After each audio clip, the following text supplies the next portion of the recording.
A paz do Senhor, meus irmãos. Eu sou o presbítero Ramiro. Seja muito bem-vindo ao nosso canal Terra Fértil. Deus te abençoe, te guarde, te proteja, em nome de Jesus. Glória a Deus.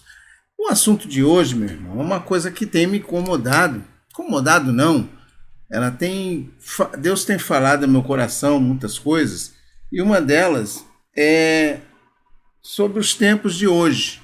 Eu tenho conversado com muitos crentes, muitos irmãos, e eu tenho notado uma insatisfação ou uma constatação de que os tempos que nós passamos hoje em dia, além de ser uns tempos muito trabalhosos, que você sabe muito bem disso, nós vemos tempos trabalhosos, a pregação do Evangelho muito difícil, não há de se negar que a pregação do Evangelho está cada dia mais difícil, menos pessoas a cada dia aceitam Jesus Cristo como seu Salvador. É preciso fazer um esforço redobrado para trazer a palavra de Deus àqueles perdidos, àqueles que não conhecem o Senhor. Mas isso tudo foi predito pelo nosso Senhor e Salvador Jesus Cristo há muito tempo.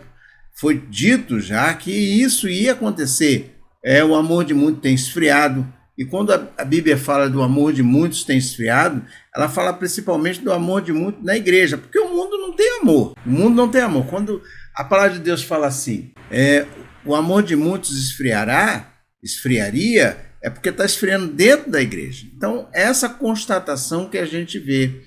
O que a gente vê? Nós vemos a cada dia pregações que não preenchem o vazio do coração de ninguém, pregações aí que são sempre mais do mesmo, pessoas pregando, né, irmãos nossos pregando, e às vezes copiando pregação um do outro. Às vezes quando a gente vai comparar a pregação, eu já ouvi essa pregação em algum lugar, a gente vai ver que é cópia da cópia da cópia da cópia, ninguém mais, poucos, né, ninguém não, que eu vou estar sendo injusto, né, inclusive comigo mesmo, pessoas que não oram, quando são convidados para pregar, não oram antes, não perguntam a Deus com a necessidade daquela congregação, com a necessidade daquele povo, já trazem pregações já pré-definidas, né? Inclusive, uma vez eu me surpreendi quando eu olhei determinado pregador muito famoso, eu estava atrás dele no púlpito, eu vi, ele tinha um caderno com já as pregações já prontas, ele simplesmente escolheu uma ali e pregou. É como um professor que ensina uma determinada matéria e ele já sabe aquela matéria, não porque ele conhece, mas porque ele muitas vezes ministrou aquela matéria. Então, hoje em dia, acontece isso. Nós vemos aí muitas pregações requentadas, pregações que são aí requentadas de outras pessoas, inclusive da internet. Para que você pregue, não precisa nem você fazer mais pregação. Você vai lá na internet, escolhe uma pregação e prega em cima dela. Hoje em dia, com a inteligência artificial, inclusive a inteligência artificial, você dá um tema, faz aí uma descrição mais ou menos do que você quer da pregação, e a inteligência artificial, aí um chat GPT desse da vida, te entrega uma pregação pronta. Te entrega a saudação, entrega a pregação pronta. É só você dizer que tipo de pregação. Uma pregação pentecostal, uma pregação tradicional, presbiteriana, batista. A inteligência artificial te entrega a pregação pronta. Pronta.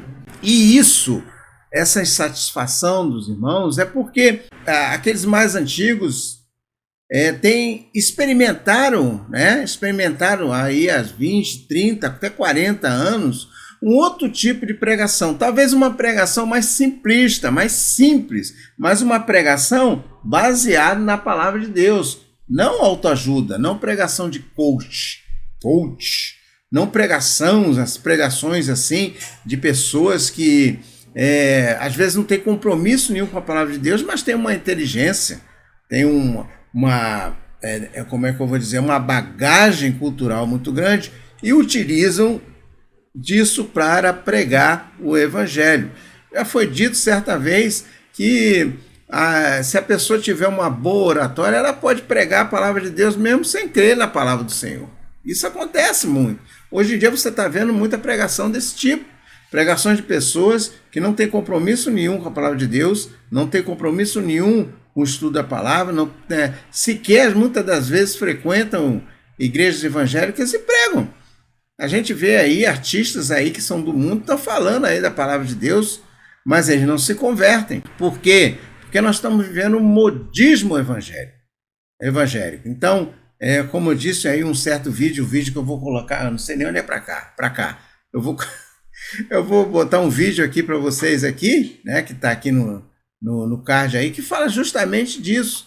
São pessoas que usam até certos irmãos como um oráculo para saber se eles vão ser bem-sucedidos em determinada coisa, se Deus vai abençoar, se Deus vai os proteger, se aquele show que ele vai fazer vai dar muita gente, vai dar muito dinheiro, se ele vai ganhar muito dinheiro. Tem muitos irmãos aí que se prestam a esse papel. E você vai ver isso nesse vídeo que nós estamos colocando aqui nesse card. Pois bem, e outra coisa que me chama a atenção é a gigantação, olha, não sei nem se esse nome tem, gigantação das igrejas evangélicas hoje em dia. A gente tem um assunto também que me traz muita preocupação. Mas por que, irmão Ramiro? Você não quer que a igreja cresça, não quer que o evangelho seja propagado, não quer que a cada dia mais crentes, né, existam aqui no Brasil? Quero sim, eu quero muito. Eu queria também que você também se inscrevesse no nosso canal, tá bom? Se inscreva no nosso canal, dê aí o seu like, né, curta aí nossos vídeos, né, e também interaja conosco, dando a sua crítica, a sugestão, dando suas observações no nosso vídeo, que vai ser muito bem-vindo, em nome de Jesus. Não esquece também de marcar aquele sininho lá, né? Deixar pretinho, né? Não sei nem que cor mais é, se é pretinho, branquinho, deixa lá para você receber todas as nossas notificações quando a gente publicar um novo vídeo, tá bom? Glória a Deus. Pois bem, voltando ao assunto, eu quero mesmo que a igreja cresça. Que a igreja cresça, que a igreja cada dia mais existam crentes no Brasil, que a população, né, de servos de Deus aumente, que mais pessoas sejam salvas, né, pelo evangelho da salvação. Porém, não adianta nada quantidade sem qualidade. Jesus Cristo sempre primou pela qualidade, ele não primou pela quantidade. Você tem que lembrar que Jesus Cristo era seguido por uma grande multidão. Para onde ele ia, Jesus era seguido por uma multidão. Porém, muitos daqueles que seguiam a Jesus não queriam o dono da salvação, o autor da salvação. Eles queriam os milagres. Eles estavam ali visando o milagre. Eu tenho um problema na coluna, vou lá para Jesus, Jesus me cura. Glória a Deus, sai pela tangente e não me aproximo mais dele. Hoje em dia, acontece exatamente a mesma coisa. Os crentes interesseiros não mudaram, eles querem prosperar, eles querem ter uma boa casa. Por isso que você está vendo aí a teologia da prosperidade, cada dia prosperando, né? Por assim dizer, a teologia da prosperidade prosperando a cada dia. Eu vi um relato de um certo irmão numa certa igreja, que você sabe muito bem, tem até um canal de televisão, e essa entrevista que fizeram com ele, né? Lá no púlpito da igreja, no altar da igreja, ele relatando que ele tinha uma dívida de cerca de 18 milhões de reais, eu não consigo nem imaginar uma dívida desse tamanho, e que ele fez uma certa campanha, dando uma certa quantia, né, para aquela igreja, e de repente aí, coisa de um mês, aquela dívida passou a ser lucro. Ele, em vez de dever 18 milhões, ele passou a faturar cerca de 22 milhões com o negócio dele. Então, esse tipo de pregação, esse tipo de venda de indulgências modernas que ocorrem hoje em dia, é que interessa muita gente.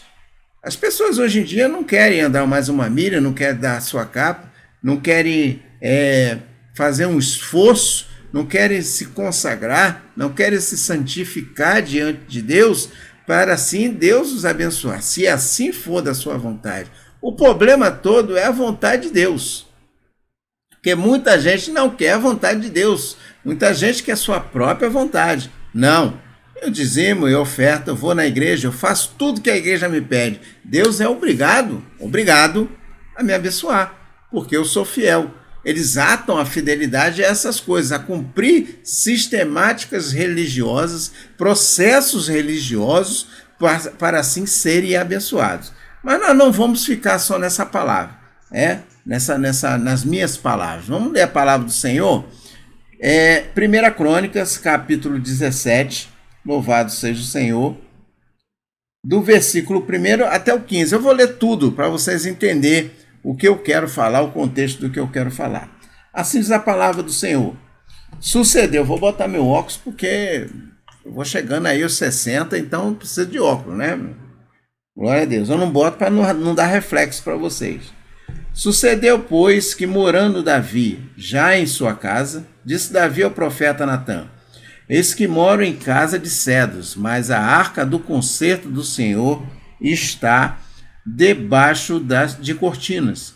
Então Natã disse a Davi: tudo quanto tens no seu coração, faze-o, porque Deus é contigo. Mas sucedeu na mesma noite que a palavra do Senhor veio a Natã, dizendo: vai e diz a Davi, meu servo, assim diz o Senhor: tu não me edificarás uma casa para morar. Porque em casa nenhuma morei desde o dia que fiz subir a Israel até o dia de hoje, mas fui de tenda em tenda, de tabernáculo em tabernáculo. Por todas as partes por onde andei, com todo Israel, porventura falei alguma palavra a algum dos juízes de Israel, a quem ordenei que apacentasse o meu povo, dizendo: por que não edificais uma casa de cedros? Por que não me edificais uma casa de cedros? Agora, pois, assim dirás ao meu servo Davi: assim diz o Senhor dos Exércitos: eu te tirei do curral de detrás das ovelhas para que foste chefe do meu povo Israel. Estive contigo por toda parte, por onde foste, e diante de ti exterminei todos os teus inimigos. E te fiz um nome como o nome dos grandes que estão na terra. E ordenei um lugar para o meu povo, e o plantei para que habite no seu lugar e nunca mais seja removido de uma para outra parte. Nunca mais os debilitarão os filhos da perversidade, como ao princípio. Desde o dia que ordenei juízo sobre meu povo de Israel, porém abati todos os teus inimigos, e também te fiz saber o Senhor, te edificaria uma casa. Há de ser que, quando forem cumpridos os teus dias para ires aos teus pais, suscitarei a tua semente depois de ti, a qual será dos teus filhos, e confirmarei o seu reino. Me edificará uma casa, e eu confirmarei o seu trono para sempre. Eu serei por pai, ele me será por filho, e a minha benignidade não desviarei dele, como a tirei daquele que foi antes de ti, ou seja, Saul. Mas o confirmarei na minha casa e no meu reino para sempre. O seu trono será firme como sempre. Conforme todas as palavras e conforme toda essa visão, assim falou Natã a Davi. Glória a Deus por isso. Veja bem, meus irmãos, Deus naquela época falava direto ao profeta. Uma coisa curiosa que depois eu vou falar com vocês, isso aí. Falou direto ao profeta. Davi queria erguer um templo ao Senhor. Mas o Senhor falou assim: não, peraí, Davi, eu nunca reclamei que até hoje a arca do concerto estava embaixo de cortina, embaixo de tenda. Eu vivi de tenda em tenda, de tabernáculo em tabernáculo, né? Porque, claro, o tabernáculo foi se consumindo e fizeram-se outros tabernáculos segundo a vontade do Senhor, né? Claro que as coisas de ouro não pereceram, mas aquelas cortinas, aquilo tudo perecia. Então foram feitos outros, né? De tabernáculo em tabernáculo, de tenda em tenda, até o tempo de Davi. Ou seja, o Senhor habitava com o seu povo em tendas, como também o povo dele habitava em tendas. E o Senhor nunca fez questão de que construísse um templo para ele, que construísse uma casa de cedros, forrada de cedro, com ouro, com prata, com piso de ouro, de cedro, de coisas preciosas. Ele nunca pediu isso, nunca pediu. Ele falou: Davi, você não vai construir isso para mim, né? Você não vai construir isso para mim. Quem vai construir isso é sua semente, ou seja, Salomão, o seu sucessor. Ele vai construir esse templo para mim. Pelo contrário, o Senhor ainda fala assim: olha, eu falei para você construir uma casa para você, né? A casa era para você, construir o seu palácio para você. Depois construiu uma casa para mim. Porque a própria palavra de Deus diz que Deus não habita em templos feitos por mão humana. Deus não habita. A construção, a igreja que nós congregamos, ali é uma igreja, ali não é a casa de Deus. A casa de Deus é nos céus. O templo do Senhor é todo o universo. Né? A Bíblia diz, a própria Bíblia diz, que a terra é os cabelos dos pés dele, ou seja, a terra é onde ele descansa os pés, de tão poderoso, de tão grande que ele é. E o que a gente vê hoje em dia? Eu vi aí uma inauguração de uma certa igreja, enorme. Eu fiquei assustado com o tamanho da igreja. Um palácio, um verdadeiro palácio, né? Um palácio. Então, eu fico pensando o que Deus acharia disso. Ah, meu irmão, se a sua igreja puder fazer uma catedral, não vai fazer uma catedral? Vai fazer uma catedral, sim. Se aquilo ali, meu irmão, tiver dinheiro sobrando para ele. Eu fico pensando assim, os dízimos e as ofertas das pessoas sendo aplicados naquilo ali. Eu fico pensando um irmão meu que tem problemas de toda ordem, doença, enfermidade. Eu não estou dando uma de Judas não, tá, meu irmão? Que a mulher pegou o bálsamo, né? Quebrou aos pés de Jesus, ungiu ele, e Judas falou que aquilo ali estava custando muito dinheiro, que era melhor ter dado aos pobres, e Jesus falou, ó, pobre vocês vão ter sempre com vocês, mas vocês não vão ter contigo, com vocês sempre. Ela está me ungindo para o meu sepultamento já está me ungindo para o meu pensamento. Eu não estou dando uma de Judas dizendo que era melhor que aquela catedral enorme não fosse construída e fosse dado dinheiro para os pobres. Não estou falando isso. Eu estou falando que você pode construir um palácio, desde que aquilo ali não falte para o seu irmão. Você tem condições de você construir um palácio para você, meu irmão? Amém. Glória a Deus por isso. Mas também ajude seu irmão. A gente tem que entender isso.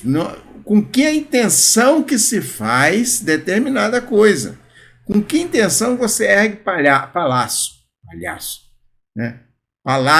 Com que intenção que você ergue palácios? Você ergue palácios com a intenção de glorificar a Deus com aquilo? Ou você ergue um palácio com a intenção de dizer assim, a nossa denominação é muito poderosa. Olha só que tamanho de templo nós colocamos aqui. Olha, aquela igreja ali fez um templo, mas o templo dela é menor do que o nosso. É como se fosse um vizinho que compra um carro e o carro é do ano e aquele vizinho olha para aquele carro e fala assim, não, vou comprar um carro igual. Aí compra um carro igual ou mais caro do que aquele para causar inveja no vizinho do lado. Com que intenção se faz isso? Com que intenção se utiliza de coisas dentro da igreja para, por assim dizer, mostrar que a denominação é maior, é mais forte, é mais poderosa? Por que você faz as coisas para Deus? Você faz as coisas para Deus para quê? Para você ser visto pelos homens, igual lá os fariseus, que alargavam os filactérios, né? Oravam nas praças, nas esquinas, para ser visto pelos homens, ou você faz para Jesus? Que valia isso vai ter lá na eternidade? Ah, Senhor, eu construí uma catedral que cabia 30 mil pessoas dentro. Eu construí para ti. Que validade tem isso? Uma catedral dessa, meu irmão, nem enche. Só enche se for uma reunião de convenção, ou nem isso, né? Para dizer a verdade, nem isso. Se for um festão, se for um congresso, né? Tão ao gosto hoje em dia, né? Tem tanto congresso, tem congresso até de dança, né? Tem congresso de tudo hoje em dia. Então, com que intenção que se faz isso, meus irmãos? Eu vejo aí, muitas das vezes, denominações que fazem isso. Quando você vai olhar as congregações dessas denominações, o que fez esses palácios todos, você vai ver que as congregações estão abandonadas, que não tem nenhuma água direito para o irmão beber lá, tem nenhuma água. Uma vez eu fui uma determinada congregação em que não tinha nenhum bebedouro para os irmãos beber água. Os irmãos bebiam água de umas garrafas que se congelava na geladeira, a geladeira ainda funcionando muito mal, colocava no congelador e lá na hora do culto ficava aquelas garrafas lá cheias de gelo, derretendo o gelo para os irmãos beberem. Eu já fui em congregação e que o banheiro era só um buraco que tinha lá, um vaso lá e não tinha nem, quase, só tinha porta mesmo porque tinha que ter porta. Não tinha nem papel higiênico na congregação. Eu já fui em congregações e lugares para pregar que o pastor não recebia nem para gasolina do carro dele. Quando tinha gasolina, quando não tinha, não ganhava nem para passagem. Ou seja, você vê sedes e congregações muito luxuosas, mas quando você vai ver lá na ponta lá, que é a ponta que sustenta esse esquema todo, que é a ponta que sustenta todo o luxo e opulência dessas ditas catedrais, são sustentadas pelo povo, por aquele humilde lá que não tem nem um lugar para beber água. Não consegue nem beber água na congregação, tem que sair com a boca seca. Eu já fui em congregação que o obreiro sentou e varou a cadeira do púlpito porque estava comida de cupim. A cadeira estava lá há anos ali.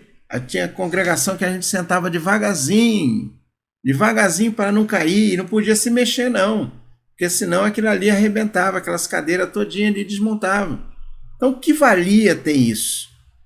Eu vou, como por assim dizer, segundo o mundo aí, eu vou cobrir um santo, descobrir o outro, porque o cobertor é curto, mas o cobertor só cobre determinadas situações, só cobre determinados locais para serem vistos, para as pessoas mostrarem, ah lá, que beleza, olha só, olha, eu vou congregar lá, né?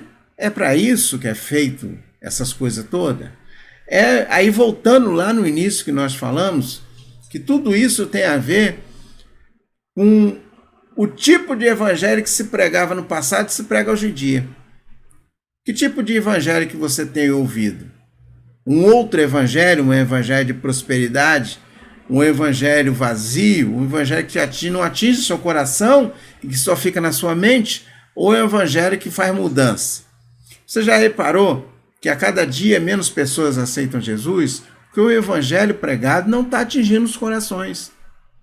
Porque não se prega o evangelho para se atingir o coração das pessoas que ouvem o evangelho. O evangelho, meu irmão, tem que confrontar. A palavra de Deus tem que confrontar você. Ela tem que mostrar que você é pecador. Ela tem que mostrar que você precisa de Jesus. Você não precisa de palácio, você precisa de Cristo. Nós precisamos de Cristo. Nós precisamos da presença de nosso Senhor e Salvador Jesus Cristo e o Espírito Santo em nossa vida. A gente precisa de um local confortável? Precisa sim. Precisa não é nada demais um ar-condicionado nesses tempos de calor. Não é nada demais uma poltrona, uma cadeira boa para sentar, porque as nossas costas agradecem. Não é nada demais uma água gelada, não é nada demais um local para você cultuar a Deus de forma confortável. Porém, isso não é o fim, isso é o meio. Não é o fim. Eu não estou numa igreja por causa da igreja, eu estou na igreja por causa de Cristo, por causa de Jesus. É por isso que eu estou lá. Então, para mim, pouco importa se a igreja tem um ar-condicionado, tem telão, do que a presença de Jesus na minha vida. Para isso, eu posso ter em qualquer lugar. Posso ter numa congregação mais simples ou posso ter numa catedral. Mas eu preciso da presença do Senhor na minha vida. Porque para Deus não importa o local onde ele é cultuado. Importa que ele seja glorificado naquele local. Tá me entendendo, meu irmão? Então, Deus te abençoe, te guarde. Não esqueça de se inscrever. Se inscreva no nosso canal, tá bom? Dê a sua sugestão, a sua opinião. Em nome de Jesus. Nós te aguardamos no próximo vídeo em nome de Jesus. Fica com Deus, Deus te abençoe.